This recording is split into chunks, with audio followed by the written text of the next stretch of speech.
안녕하세요. 깨달은 성경 말씀의 기쁨과 감동을 전하고 함께 맛보는 아하 바이블을 진행하는 이동혁 목사입니다. 오늘도 말씀을 통해 아하 이 감동과 기쁨을 함께 맛보는 시간이 되시기 바랍니다. 같이 한번 외치고 시작해 볼까요? 아하. 오늘은 제23강입니다. 왜 하나님은 언약의 증거로 무지개를 주셨을까? 이 질문을 가지고 무지개 언약과 노아의 실수에 대해서 살펴보도록 하겠습니다. 먼저 인류 번성의 축복에 대해서 창세기 9장 1절과 7절을 통해서 살펴보겠습니다. 하나님은 노아와 그 아들들에게 생육하고 번성하라는 축복을 주셨습니다. 9장 1절은 하나님이 노아와 그 아들들에게 복을 주시며 그들에게 이르시되 생육하고 번성하여 땅에 충만하라.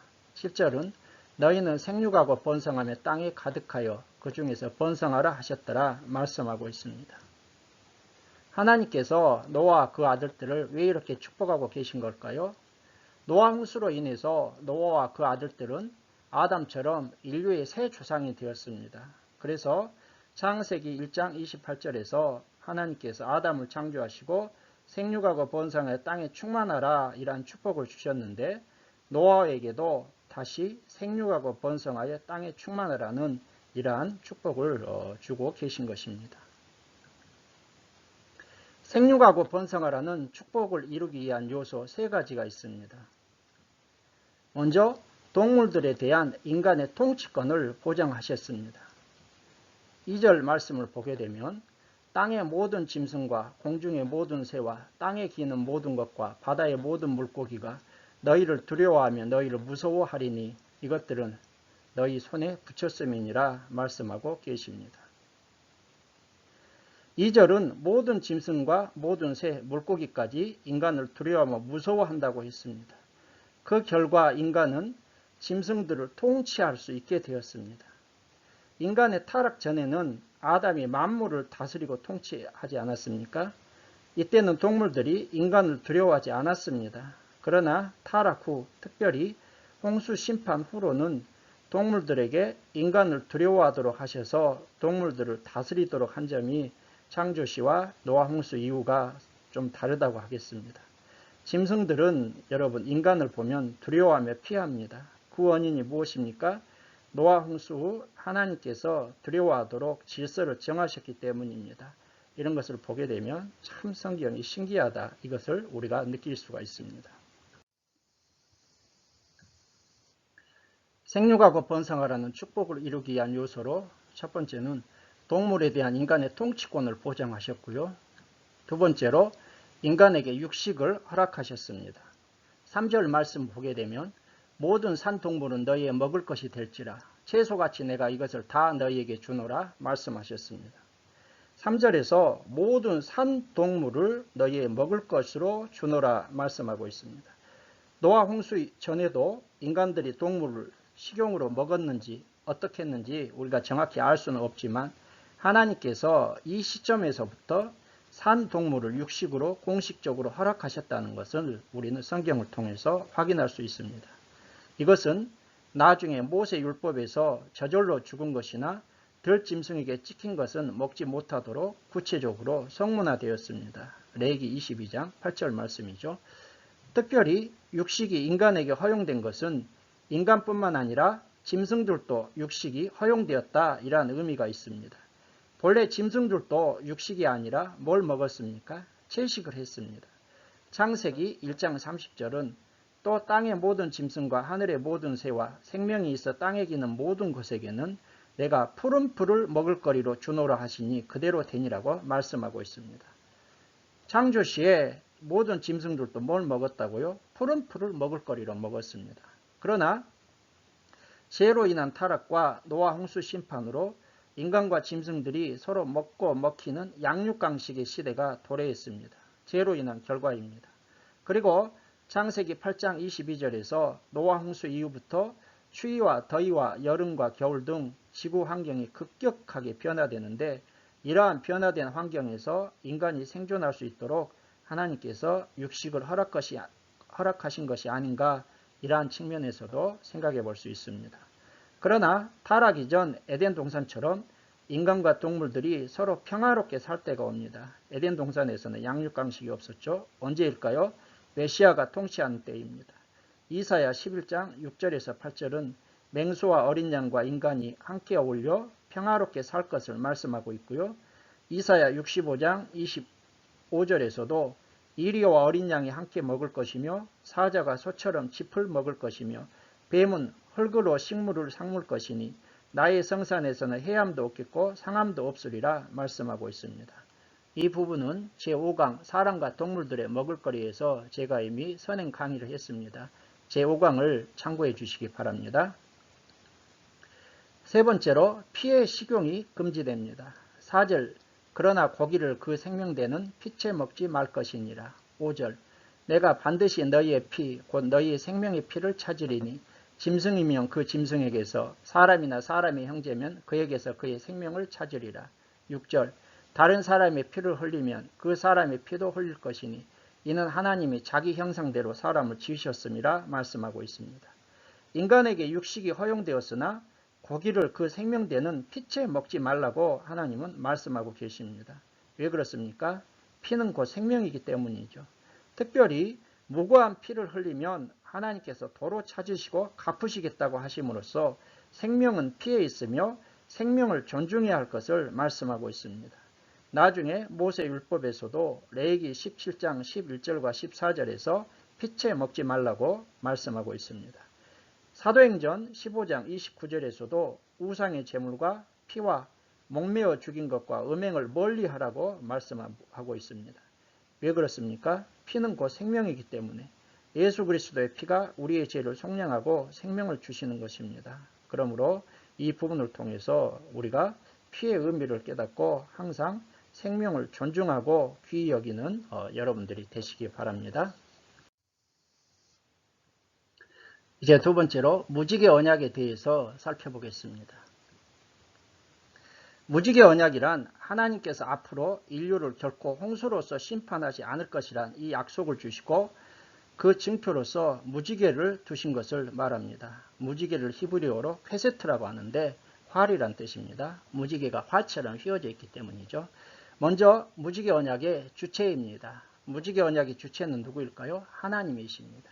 하나님께서 스스로 언약을 세우셨다는 것입니다. 9절은 내가 내 언약을, 11절은 내가 너희와 언약을 세우리니, 12절도 내가, 이렇게 계속해서 내가라는 말이 강조되고 있습니다. 왜 그렇습니까? 하나님께서 언약의 주체라는 사실을 강조하고 있는 것이죠. 그래서 이 무지개 언약도 은혜의 언약입니다. 하나님이 은혜로운 약속의 기초에서 이 언약이 성립하고 있는 것이죠. 인간의 구원은 오직 하나님의 은혜로 가능하다. 이것을 우리는 무지개 언약을 통해서 다시 한번 또 확인할 수 있습니다. 두 번째로 언약의 대상입니다. 노아와 그의 아들들 및 그들의 모든 후손 그리고 모든 생물들입니다.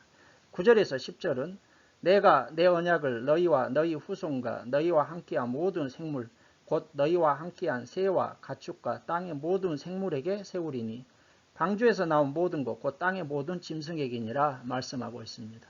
무지개 언약의 대상은 노아와 그의 아들 및 그들의 모든 후손 그리고 모든 생물들과 세우신 것입니다. 세 번째로 언약의 내용입니다. 다시는 노아의 홍수와 같은 땅과 모든 생물을 멸할 홍수 심판이 있지 않을 것을 언약에서 내용으로 하고 있습니다. 11절을 보게 되면 내가 너희와 언약을 세우리니 다시는 모든 생물을 홍수로 멸하지 아니할 것이라 땅을 멸할 홍수가 다시 있지 아니하리라. 15절 다시는 물이 모든 육체를 멸하는 홍수가 되지 아니할지라 이렇게 말씀하고 있습니다. 자, 언약의 내용 이것은요. 하나님께서 노아 홍수처럼 물로 전 인류를 심판하지 않으신다는 이러한 의미이지 자연현상으로 있을 국지적인 홍수까지 없다는 뜻은 아니죠. 자연현상으로서의 홍수는 계속해서 있는 것입니다. 네 번째로 언약의 증거. 언약의 증거는 무엇입니까? 무지개입니다. 13절과 17절에 나타나 있습니다. 13절 내가 내 무지개를 구름 속에 두었나니 이것이 나와 세상 사이의 언약의 증거니라 이렇게 말씀하고 있습니다. 언약의 증거. 증거는요. 히브리 원어로 오트입니다. 오트. 표시, 표징, 징조, 표적, 증표 이란 뜻이 있는데 하나님의 언약을 보증하는 표시라는 뜻, 이것이 바로 언약의 증거 무지개입니다. 무지개가 노아 홍수 이전에도 자연 현상으로서 있었는지 아니면 이때부터 있었는지는 우리가 정확히 알 수는 없습니다. 그러나 13절에서 하나님께서 내 무지개를 구름 속에 두었다고 하셨기 때문에 하나님께서는 이때부터 무지개를 다시는 물로 인간을 심판하지 않으시겠다는 증거로 삼으셨다. 의미를 부여하셨다. 이렇게 우리가 생각할 수 있습니다. 자, 여러분 이렇게 보면 자연 현상으로만 알던 무지개까지도 이렇게 심오한 하나님의 뜻과 깊은 의미가 있다는 것을 알고 우리는 깜짝 놀라게 됩니다. 성경을 모르면 자연 현상에서 밖에 이해할 수 없지만 성경을 알면 자연 현상 이면에 이란 것까지 우리가 알 수 있게 되는 것이죠. 자, 그렇다면 왜 하나님은 언약의 증거로 무지개를 주셨을까? 이것을 제가 오늘 강의를 시작하면서 드렸던 질문, 이것에 대해서 한번 생각해 보도록 하겠습니다. 여러분 그렇지 않습니까? 왜 하나님은 언약의 증거로 무지개를 주셨을까? 무지개 말고도 언약의 증거로 주실 수 있는 것이 있을 수 있잖아요. 그런데 왜 하나님은 인간들에게 언약의 증거로 무지개를 주셨을까요? 그것은 인간들에게 하나님의 언약을 가장 확실히 보증하기 위한 증표이기 때문입니다. 언약을 가장 확실히 보증하기 위해서입니다. 우리 속담에 자라보고 놀란 것은 소뚜껑 보고도 놀란다 이런 말이 있습니다. 불에 대인 아이들은 불만 봐도 깜짝깜짝 놀랍니다. 큰 사건을 겪으면 외상후 스트레스, 트라우마를 겪지 않습니까? 마찬가지로 홍수 심판이라는 큰 사건을 겪은 노아와 그의 후손들은 큰 비만 와도 큰 물만 봐도 불안해할 것입니다. 자, 이에 하나님께서는 다시는 물로 내가 너희를 심판하지 않으시겠다고 언약을 주시고 확실한 증표로서 보증으로서 뭘 주셨다고요? 무지개를 주신 것입니다. 비와 무지개는 굉장히 밀접한 상관관계가 있지 않습니까? 비가 그치고 나면 뭐가 뜨나요? 무지개가 뜨는 것입니다. 인간은 이러한 무지개를 보면서 하나님의 약속을 떠올리고 평안히 살 수 있는 것이죠. 하나님께서도 무지개를 보면서 하나님의 언약을 기억하신다고 말씀하고 있습니다. 실로 하나님의 크신 은총과 배려가 아닐 수 없습니다. 이렇듯이 하나님께서 언약의 증거로 무지개를 주신 이유는 모든 인간들에게, 모든 생명체들에게 하나님의 언약을 가장 확실히 보증하기 위한 보증의 증표로서 주신 것입니다. 그런데 이러한 하나님의 확실한 언약의 증표는 신약에서는 바로 예수 그리스도의 십자가입니다. 죄로 인해 하나님의 심판에 놓인 인간들은 항상 하나님의 심판을 떠올리며 불안하게 살아갑니다. 이러한 인간들을 향해서 하나님께서 구원해 주신다는 그러한 언약의 증표가 뭘까요? 바로 예수 그리스도의 십자가입니다. 그래서 로마서 5장 8절은 우리가 아직 죄인 되었을 때 그리스도께서 우리를 위하여 죽으심으로 하나님께서 우리에 대한 자기의 사랑을 확증하셨다 말씀하고 있습니다. 죄로 인하여 벌벌 떠는 우리들에게 하나님의 구원의 확증, 하나님의 사랑의 확증의 표시, 보증의 표시가 뭐라고요? 예, 예수 그리스도의 십자가입니다. 우리는 노아 시대 때 그 이후의 사람들이 하나님께서 주신 보증의 그런 무지개를 보면서 평안을 누리는 것처럼 이제 예수 그리스도의 십자가를 통해서 십자가를 바라보면서 평안과 안식, 구원에 대한 확신을 가질 수 있는 것입니다. 그러므로 예수 그리스도의 십자가를 바라보면서 항상 구원에 대한 확신과 평안을 누리는 모든 분들이 되시기 바랍니다. 이제 노아의 실수에 대해서 살펴보겠습니다. 노아의 실수는 18절과 21절에 나타나 있습니다. 노아가 포도주를 마시고 취하여 장막에서 벌거벗은 그러한 사건입니다. 방주에서 나온 노아와 세 아들들로 인해서 사람들이 이제 온 땅에 퍼져가게 되죠. 이 시점에 노아가 포도주를 마시고 취하여 장막에서 벌거벗고 누워있게 됩니다. 이 아라랏산 근처에는 지금도 포도 농사를 많이 짓고 있다고 합니다. 이 시점이 방주에서 나온 후 얼마만큼 시간이 흘렀는지는 정확히 알 수가 없습니다. 그러나 노아는 노아 홍수를 겪은 후 엄청난 트라우마를 겪었을 것이 틀림이 없습니다. 그렇지 않겠어요, 여러분? 노아뿐만 아니라 자신들 주변에 알고 지내던 모든 사람들이, 형제, 친척, 그리고 알고 지내던 사람들이 자신과 7 식구들 외에는 다 죽었습니다. 모든 것이 다 파괴되고 멸망했습니다. 그걸 겪었으니 자신들은 구원받았다 할지라도 얼마나 이제 힘들고 어렵겠습니까? 그래서 제 생각에는 노아가 포도주를 마시고 취한 것이 아닐까, 이런 생각도 해보게 됩니다. 그러나 여러분, 포도주는 사람을 취하게 하고 실수하게 하고 범죄하게 합니다. 술을 마시고 실수하지 않는 사람이 없는 것 같습니다. 노자의 도덕경에도 처음에는 인간이 술을 마시나 나중에는 술이 술을 마시고 마지막으로 술이 사람을 마신다고 하지 않았습니까? 성경은 포도주, 술의 폐해를 굉장히 많이 말씀하고 있습니다. 잠언 20장 1절, 포도주는 거만케 하는 것이요 독주는 떠들게 하는 것이라. 무릇 이에 미혹되는 자에게는 지혜가 없느니라. 잠언 23장 31절, 포도주는 붉고 잔에서 번쩍이며 순하게 내려가나니 너는 그것을 보지도 말지어다. 잠언 31장 4절, 르무에라, 포도주를 마시는 것이 왕에게 마땅치 아니하고 왕에게 마땅치 아니하며 독주를 찾는 것이 주권자에게 마땅치 않도다. 잠언 31장 6절, 독주는 죽게 된 자에게, 포도주는 마음에 근심하는 자에게 줄지어다. 예배소서 5장 18절, 술 취하지 말라. 이는 방탕한 것이니 오직 성령 충만함을 받으라 말씀하고 있습니다. 자, 이렇듯이 술을 먹으면 실수하고 죄짓게 됩니다. 그러므로 술을 멀리하고 되도록이면 술을 먹지 않는 성도들이 되시기 바랍니다. 히브리 성경에서는 21절 포도주에 정관사 하가 붙어서 그 포도주라고 되어 있습니다. 노아가 포도주의 독한 성질을 알고서도 순간의 방심과 부주의로 취해서 실수했다는 것을 우리에게 말씀하고 있는 것이죠. 노아와 같은 의인도 이런 실수를 범했습니다. 인간은 누구나 죄인이고 죄의 유혹에 넘어갈 수밖에 없습니다. 그래서 성경은 늘 깨어서 근신하는 삶을 살라고 베드로전서 5장 8절에서 말씀합니다.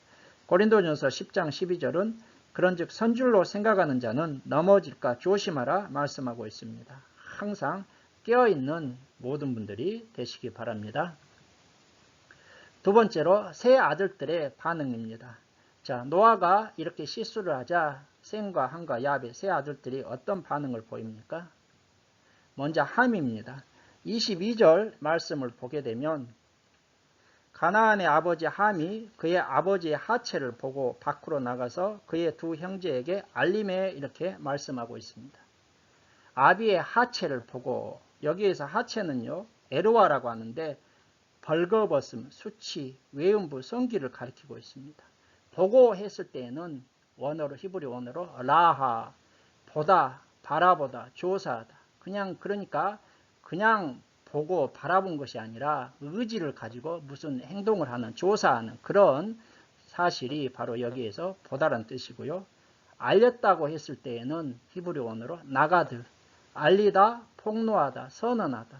단순히 아버지가 이러이러한 일이 있어 그렇게 알리는 것이 아니라 어땠습니까? 함이 아버지의 그러한 수치를 폭로하고 선언하는 그런 사실까지 우리가 이 단어를 통해서 확인해 볼 수 있습니다. 자, 그러자 셈과 함은 어떻게 합니까? 23절을 보게 되면 셈과 야벳이 옷을 가져다가 자기들의 어깨에 메고 뒷걸음질 쳐 들어가서 그들의 아버지의 하체를 덮었으며 그들의 얼굴을 돌이키고 그들의 아버지의 하체를 보지 아니하였더라. 셈과 야벳은 옷을 가져다 뒷걸음쳐 들어가서 아버지의 하체를 덮고 보지 아니했습니다.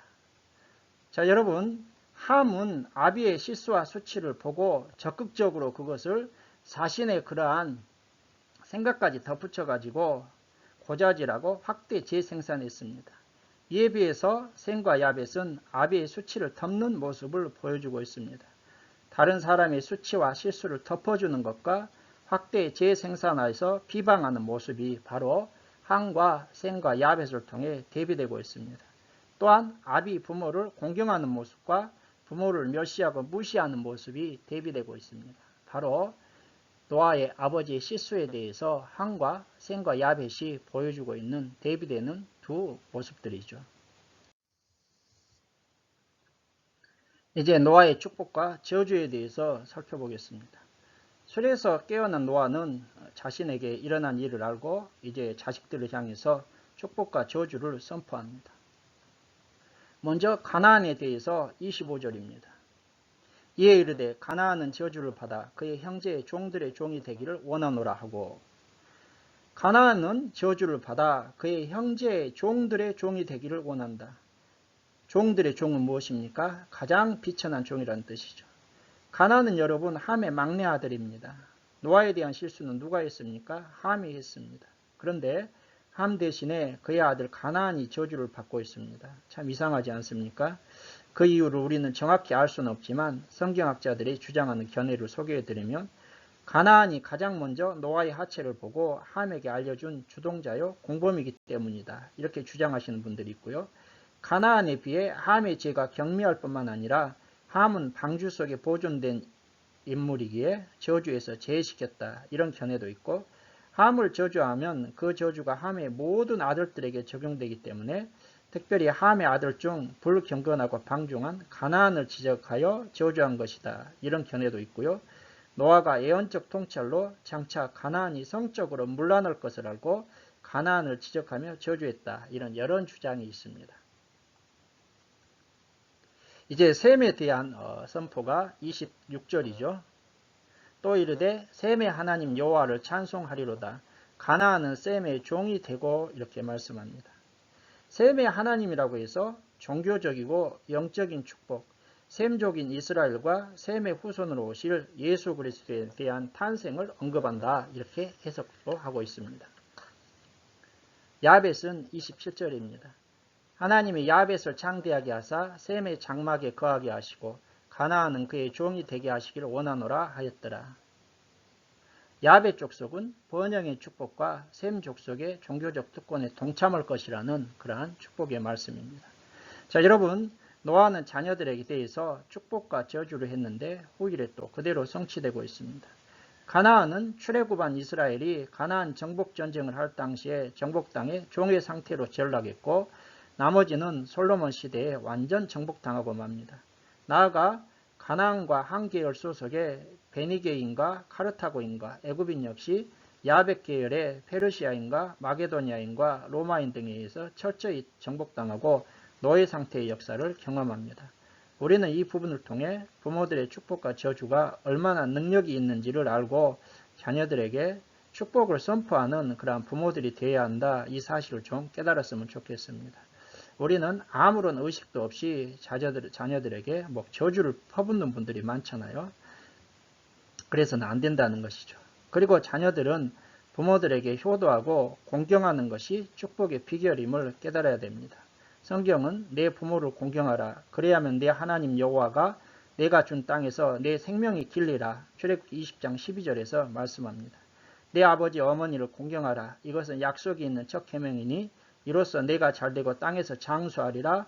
에베소서 6장 1절에서 3절을 통해 말씀하고 있습니다. 그러므로 자녀들은 부모를 공경하고 효도할 뿐만 아니라 부모들은 자녀들에 대해서 축복의 말을 해야 된다. 이 사실을 깨닫는 모든 분들이 되시기 바랍니다. 이제 노아의 죽음이 28절과 29절에 기록되어 있습니다. 홍수 후에 노아가 350년을 살았고 그의 나이가 950세가 되어 죽었더라. 노아는 홍수 후에 350년을 살았고요. 노아의 인생은 합계 950세에 죽었습니다. 아담보다 20년 더 많이 살았고 무드셀라보다는 19년 적게 살았습니다. 노아는 그의 생전에 그래서 바벨탑 건설과 인류 분산 이것을 목격했습니다. 성경의 족보만 놓고 따진다면 노아의 950세는 아브라함이 58세 되는 그러한 해이지 않습니까? 자, 여러분, 이렇듯이 노아는 파란만장한 일생을 살다 950세에 죽은 것이죠. 자, 여러분, 오늘 저는 강의를 시작하면서 왜 하나님은 언약의 증거로 무지개를 주셨을까? 이 질문을 드렸습니다. 이 질문에 대한 해답을 얻으셨습니까? 예, 인간들에게 하나님의 언약을 가장 확실히 보증하기 위한 그러한 언약의 징표라는 것이죠. 그리고 또한 죄에 대한 하나님의 가장 확실한 그러한 징표는 뭐랄까요? 예수 그리스도의 십자가는 하나님의 가장 확실한 사랑의 징표다. 이것까지 말씀드렸습니다. 이렇게 해서 오늘 23강 강의를 끝마치고요. 다음 24강에서는 노아 아들들의 족보에 대해서 살펴보겠습니다. 오늘 23강을 시청해 주신 여러분들께 감사를 드리고 다음 24강에서 찾아뵙도록 하겠습니다. 감사합니다.